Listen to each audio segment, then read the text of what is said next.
대표적인 선진국이라고 할 수 있는 프랑스, 영국, 미국 이 국가의 국민들이 생각하는 중산층의 기준은 이렇다고 합니다. 먼저 프랑스 사람들이 생각하는 중산층의 기준입니다. 그 첫 번째 기준은 역시 개인주의 성향이 강한 나라인 것 같습니다. 외국어를 하나 구사할 줄 알고 또 자기가 직접 즐길 수 있는 스포츠가 하나 있고 그리고 멋지게 다룰 수 있는 악기를 하나 가지고 있는 사람이라 했습니다. 그리고 두 번째 기준은 역시 레지스탕스, 저항운동의 그런 역사적인 유산을 가지고 있는 나라로서 불의에 항거하는 시민의식이 있는 사람이라고 분명히 얘기했습니다. 불의에 대해서 의연히 일어날 수 있는 시민의식, 참여의식이 있어야 그가 중산층이다 했고요. 세 번째 기준은 또 역시 프랑스인답습니다. 멋지게 근사하게 손님을 대접할 수 있는 요리 실력을 갖춘 자, 그렇게 생각한다고 합니다. 이에 반해 영국은 정말로 신사의 나라답게 정말로 영국스럽습니다. 제일 첫 번째 기준이 무엇보다도 가장 중요한 기준인데 페어플레이를 할 수 있는 그런 마음의 소유자라고 했습니다. 그리고는 다른 기준은 대동소이합니다. 자신의 주장과 신념을 확실히 갖고 있는 사람으로서 약자를 보호하고 또 강자에 대해서도 대응할 수 있는 사람, 불의와 불평등, 불법에 의연하게 대처하는 사람, 이것이 영국인이 생각하는 기준입니다. 반면 미국의 경우는 또 역시 영국과 흡사합니다마는 역시 실용적인 나라라고 하겠습니다. 다른 부분들은 거의 같습니다. 자신의 주장을 떳떳이 할 것, 또 사회적인 약자를 도울 것, 또 늘 약자를 도우며 봉사활동을 꾸준히 하는 그런 발런티어 정신이 있을 것, 그런 면에서는 영국과 크게 다르지 않습니다. 그런데 하나 거기에 아주 실용적인 기준을 하나 붙였습니다. 그것이 무엇인고 하니 어느 영역이든 간에 자신이 관심 갖는, 그래서 정기적으로 구독할 수 있는 그런 정기 전문 잡지를 읽는 사람, 그걸 구독하는 사람, 이것이 미국인이 생각하는 기준입니다. 똑같은 질문을 우리나라 직장인에게 물었습니다. 당신이 생각하는 중산층의 기준이 무엇입니까? 우리의 대답은 이랬습니다. 월급여 500만 원 이상, 부채 없는 아파트를 소유한 사람, 2000cc 이상 중형차를 가지고 있고 예금 잔고가 1억 원 있는 사람, 그리고 하나 더 하자면 1년에 한 차례 해외여행을 할 수 있는 사람이라는 대답이었습니다. 여러분, 우리의 마음이 그만 고스란히 들켜버리고 말았습니다. 우리가 스스로 그린, 우리가 그린 아주 천박한 자화상입니다. 누굴 탓하겠습니까? 우리의 생각인데요. 우리의 의식인데요. 우리의 가치관이기 때문에 할 말이 없습니다. 우리의 기준에는 그 어디에도 사람이 없습니다. 그 사람이 누군지 묻지 않습니다. 그의 가치관, 그의 인격, 그의 의식, 귀찮은 거니까는요. 관심 없습니다. 그러나 여러분 분명히 기억하시길 바랍니다. 하나님의 생각에는, 하나님의 역사에는, 하나님의 방법에는 반드시 사람이 있습니다. 그게 하나님의 역사의 방식입니다. 이것이 하나님이 생각하시고 일하시는 방법이에요. 아담과 하와 이후에 늘 진리와 거짓이 싸울 때가 많았습니다. 불의와 의가 대립할 때, 그것이 전쟁이 되었건 대결이 되었건 부딪힘이 되었건 그 모든 사건 속에 하나님은 언제나 직접 개입하지 않으셨습니다. 왜 그렇겠습니까? 애들 싸움에 어른이 직접 끼실 수가 없잖아요. 그래서 하나님은 언제나 하나님의 사람을 들어서 하나님의 사람을 세우셔서 그가 개인이든 소수의 무리든 반드시 하나님의 사람을 통해서 그분의 역사를 이루셨습니다. 그래서 하나님의 일에는 사람이 중요합니다. 분명히 하나님이 친히 이루신 일이에요. 하나님이 직접 행하신 일이에요. 그러나 하나님은 반드시 사람을 통해서 그분의 일을 이루신다 하는 것입니다. 가나안 농군학교를 창립하신 고 김영기 장로님, 그 분의 삶을 요약할 수 있는 한 문장의 글이 있습니다. 예전 가나안 농군학교 운동장에 들어가면 큰 돌이 있는데 그 돌에 이걸 새겨놨어요. 그건 다름 아닌 짧은 말입니다. 조국이여 안심하라. 조국이여 안심하라. 많은 말이 숨겨져 있겠죠. 조국이여 안심하라, 내가 기도하고 있다는 얘기도 되겠고, 조국이여 안심하라, 우리가 이렇게 하나님 앞에 바로 서기 위해서 애쓰고 땀 흘려 일하고 있으니 조국이여 안심하라. 조국이여 안심하라는 겁니다. 오늘 성경에는 이스라엘을 위해 기도한 하나님의 사람 느헤미야의 기도가 나옵니다. 좀 더 정확하게 말씀드리면 느헤미야가 말하는 기도에 대한 자신의 간증입니다. 이렇게 기도했더니 하나님께서 나를 이렇게 사용하셨다는 그 고백입니다. 지금 느헤미야는 페르시아에 있습니다. 멀리 유대로부터 온 사람들로부터 예루살렘에 대한 소식을 들었습니다. 많은 사람들이 환난을 당했고 또 능욕을 당했고 예루살렘 성은 허물어졌고 성문은 다 회파됐습니다. 이 말을 듣고 수일을 울면서 슬퍼하다가 하나님 앞에 금식하면서 기도하면서 하는 이 느헤미야의 기도는 남다릅니다. 저 같으면 그냥 이렇게 기도했을 것 같아요. 주님, 조국에 이런 슬픈 소식이 들립니다. 우리 민족을 불쌍히 여겨 주시옵소서. 그냥 그렇게 기도했을 것 같은데 느헤미야는 아니에요. 먼저 자신의 현실에 나타난 하나님의 뜻을 찬양합니다. 여러분, 느헤미야는 생각해 보세요. 태어나면서부터 그 신분이 바벨론에 잡혀온 포로입니다. 아버지 때부터 이스라엘에서 잡혀온 바레온 포로예요. 바벨론이 이제 페르시아에 망하게 됩니다. 멸망하자 지금은 또 페르시아에 의해서 볼모 아닌 볼모처럼 잡혀있는 그런 신세입니다. 그런데 이 비참한 현실 속에서도 자신의 현실에 나타난 하나님의 뜻을 찬양하는 겁니다. 하나님 잘하셨다는 거예요. 나와 내 아버지의 집이 범죄했기 때문에 우리가 지금 이렇게 흩어져 있다는 거예요. 이게 하나님의 말씀의 뜻이라는 거예요. 너희가 범죄하면 내가 너희를 여러 나라로 흩어버릴 거라 하신 말씀이 있었는데 그 말씀이 내 삶 속에 지금 실현되고 있습니다. 그럼 하나님 잘하셨습니다. 먼 나라에 포로된 것, 흩어져서 이렇게 산 것, 이거 다 하나님의 뜻입니다. 하나님의 말씀에 의해서 그 말씀이 이루어진 겁니다. 그렇게 고백합니다. 그러면서 동시에 하나님께서 하신 또 다른 말씀을 기억하는 거예요. 주님, 그러나 주께서 또 말씀하셨습니다. 쫓긴 자가 하늘 끝에 있을지라도 그들이 내게 돌아오면 내가 그들을 찾아서 다시 내 이름에 두겠다 한, 다시 말하면 시온산, 거룩한 예루살렘 성으로 다시 돌아오게 하셨습니다. 물론 지금 현실은 앞불사 그 예루살렘마저 다 무너졌어요. 그러나 이 말씀을 붙잡으면서 기억하는 겁니다. 하나님, 제가 이 말씀을 기억합니다. 주님께서 이제 주께서 하신 말씀을 이제 기억하여 주세요. 그리고 내가 그 말씀의 은혜를 받게 해주세요. 하나님의 말씀을 꽉 붙잡고 그 말씀의 은혜를 받게 해달라고 그렇게 기도하는 겁니다. 기도가 남다르죠.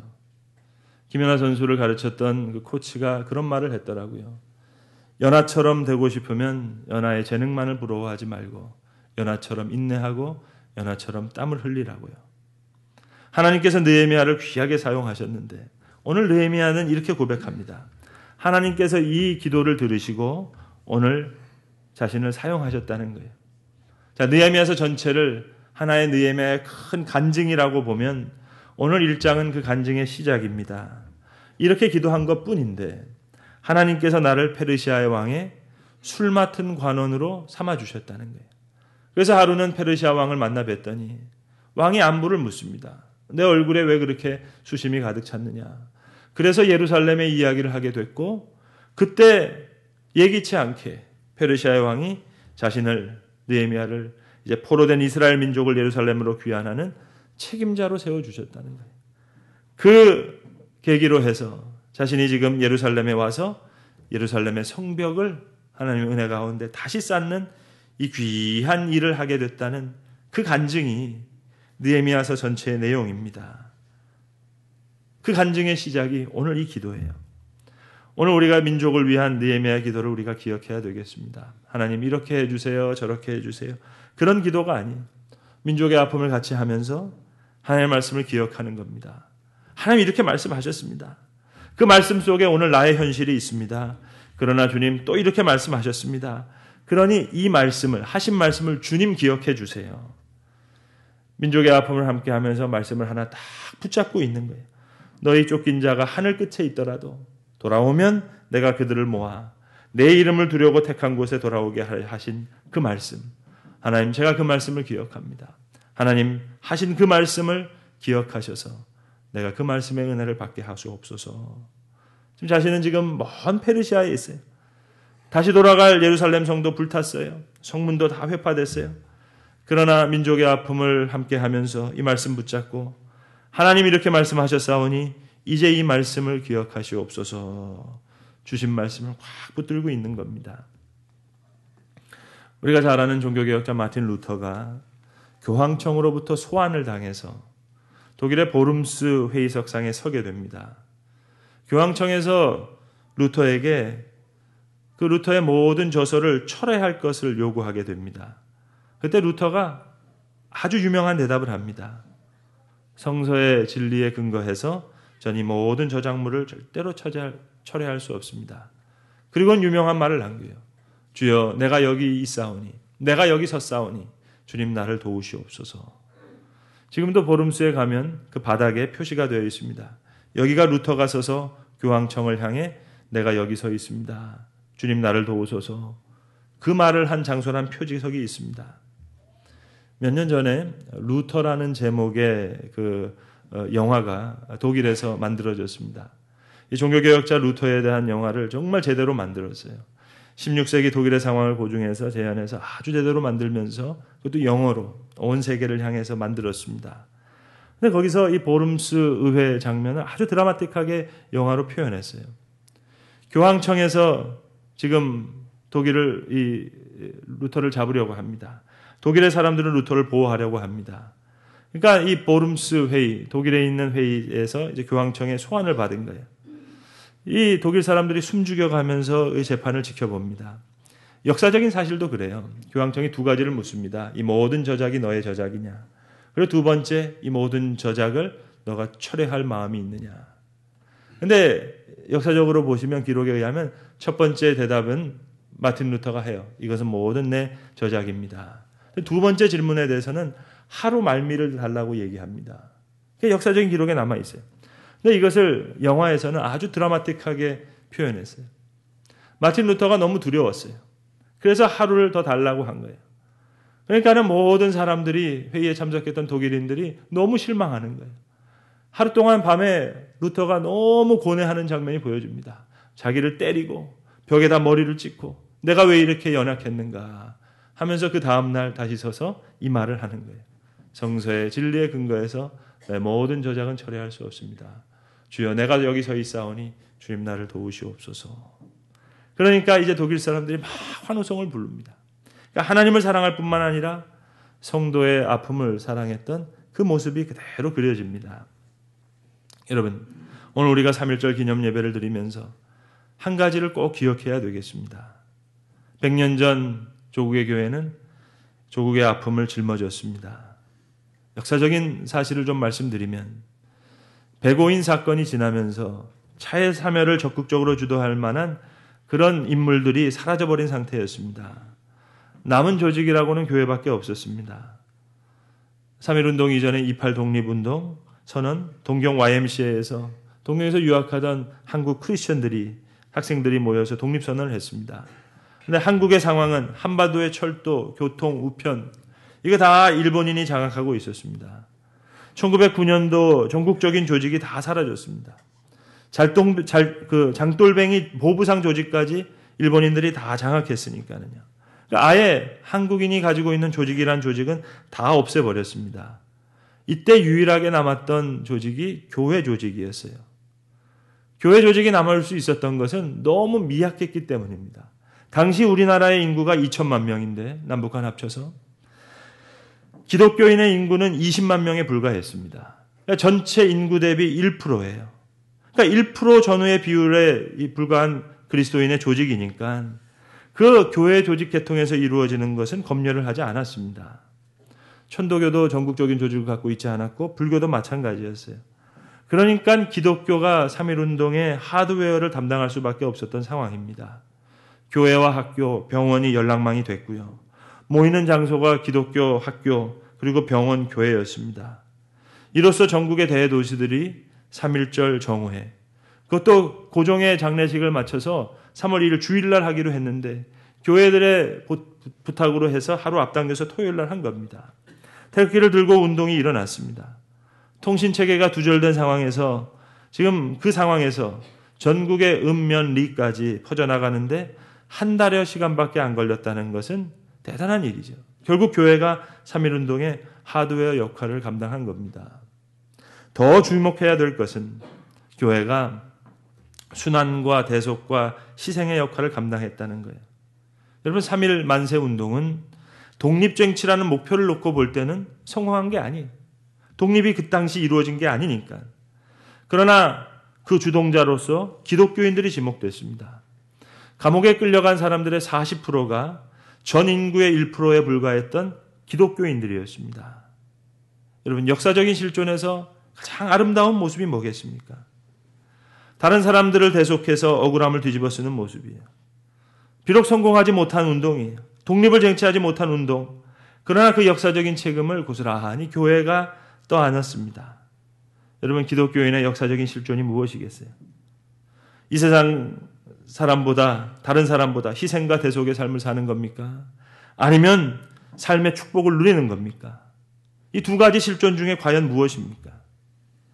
3.1운동은 순환과 대속 희생의 역할을 감당했던 기독교인의 실존을 보여주는 사건이었어요.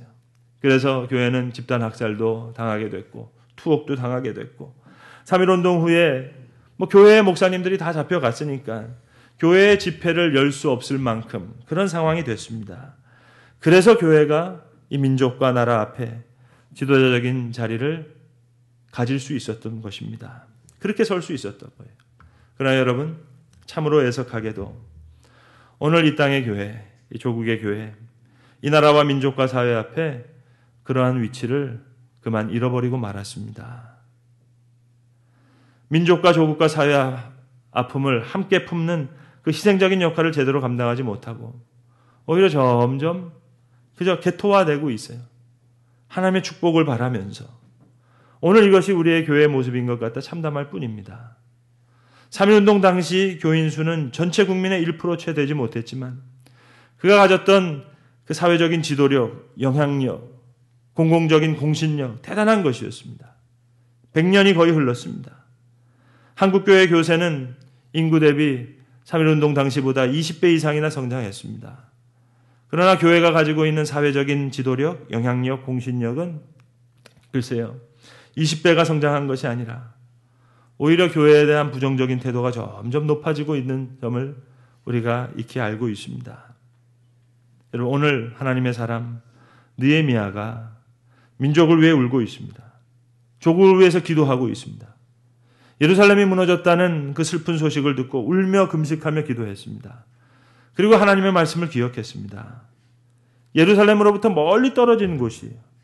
고난의 현장과는 멀리 떨어진 곳이라고 생각했는데 마음 아파하며 울며 하나님의 말씀을 바로 서고자 했을 때 하나님께서 그를 역사의 중심으로 다시 부르시고 귀하게 사용하셨던 것입니다. 여러분, 우리의 가야 할 길이 어디 있습니까? 이 땅에 1%밖에 되지 않았던 교회와 성도들이 100년 전에 이 일을 감당했다면 오늘 이 땅의 교회의 힘은 어디 있겠습니까? 성도의 수를 자랑하겠습니까? 교회의 예산을 자랑하겠어요? 자랑할 것이 못 되죠. 말씀 붙잡고 사는 성도가 힘입니다. 여러분 교회 개척 때 목회자들이 다 느끼는 거죠. 약속을 붙잡고 몸부림치는 시간들을 하나님이 지내게 하세요. 목회자의 힘이 어디 있다고 생각하십니까? 성도들의 힘이 뭘까요? 하나님이 내 삶의 양식이 되고 힘이 된다는 걸 경험케 하십니다. 전에는 돈이 힘이었어요. 그래서 하나님 계셔야 할 자리에 돈이 딱 자리를 차지하고 있었어요. 나도 모르게 그저 나의 힘이 되신 여호와여가 아니라 나의 힘이 되신 돈이여 그랬습니다. 나도 모르는 사이에. 그러나 말씀 속에서 성령 충만함을 받기 전에는 여러분 해결이 안 되는 거예요. 성령께서 우리의 마음을 주장하시고 만져주실 때 이제 기도 시간이 즐겁고 말씀 붙잡고 있는 심각이 감격이고 사람 때문에 오는 기쁨이 아니에요. 성령께서 내 마음을 적셔주실 때 오는 감격이 있어요. 교회가 커지고 성도들 많아진다고 해서 목회자의 힘이 생기는 것이 아닙니다. 주일 밤에 피곤한데 그저 정신이 없는데 교회 떠나기 전에 예배당에 남아서 아버지 하고 아버지의 이름을 부를 때 아들아 수고했다. 그렇게 한번 만져주시면 그 감격으로 한 달을 살 수 있는 거예요. 이게 목회자의 힘입니다. 이게 교회의 힘입니다. 근데 교회가 복음의 야성을 잃어버렸어요. 우리가 많은 유익이 있었죠. 사형리를 통한 구원의 확신, 개인 전도, 전도 폭발 통해서 복음 제시했습니다. 많은 유익을 주었어요. 그래서 오늘 죽어도 하나님 나라에 갈 확신이 있습니까? 구원 확신시키고 확신이 없는 사람들에게는 다시 복음 제시해서 예수님 영접했습니다. 아주 귀한 일이었어요. 그런데 문제는 이것을 복음의 전부로 착각했어요. 나는 천당 갈 준비되어 있다. 죽었다 깨나도 천당 간다. 그런데 문제는 그 다음에 삶이 없어요. 5분짜리 10분짜리 복음은 잘 제시했는데 임종 환자를 만나서 공원에 가서 전도할 때, 항만에 가서 뱃사람들 만나서 전도할 때 글 없는 책 가지고 사형리 가지고 다리 예화 들어가면서 복음 제시하는 건 너무 잘했어요. 그리고 유익했어요. 5분짜리 복음 10분짜리 복음은 잘 가르쳤는데 10년 20년 30년 평생 배우고 훈련해야 될 복음을 한국교회가 가르치지 못했습니다. 그냥 구원받고 그 다음 고작 제시한 것이 열심히 믿으면 축복받고 상급이 있다. 그래서 복음이 축복, 문제 해결, 소원 성취로 축소되고 말았어요. 교회는 커지고 교인은 많아졌는데 복음의 힘은 잃어버렸습니다. 여러분, 은혜는 하나님이 부어주시는 거지만 세례는 내가 이제 하나님의 뜻에 합당하게 살아가기로 결단하는 거예요. 유치원 때는 옹알이 하면 예쁘죠. 고등학생이 돼가지고 옹알이 하면 어떻게 되세요? 한 방 맞아야죠, 여러분. 오늘 느헤미야가 하나님의 마음을 읽었어요. 하나님의 슬픈 마음을 읽었어요. 바벨론 포로된 것도 하나님의 슬픈 마음이었어요. 페르시아에 지금 볼모처럼 잡혀있는 것도 하나님의 마음이 있었어요. 그 슬픈 마음을 읽었어요. 예루살렘이 무너졌다는 소식을 듣고도 하나님의 마음을 읽었어요. 그리고 기도하며 금식하며 울며 하나님의 말씀을 붙잡고 하나님의 심장, 그 슬픈 마음을 읽으며 기도할 때 하나님께서는 오른 장중에 그를 굳게 붙드사 권세 있게 사용하셨던 것입니다. 기도하겠습니다. 아버지 하나님, 오늘 하나님의 슬픈 마음을 읽었던 하나님의 사람의 기도를 배우게 하신 것 감사합니다. 그의 간증을 들었습니다.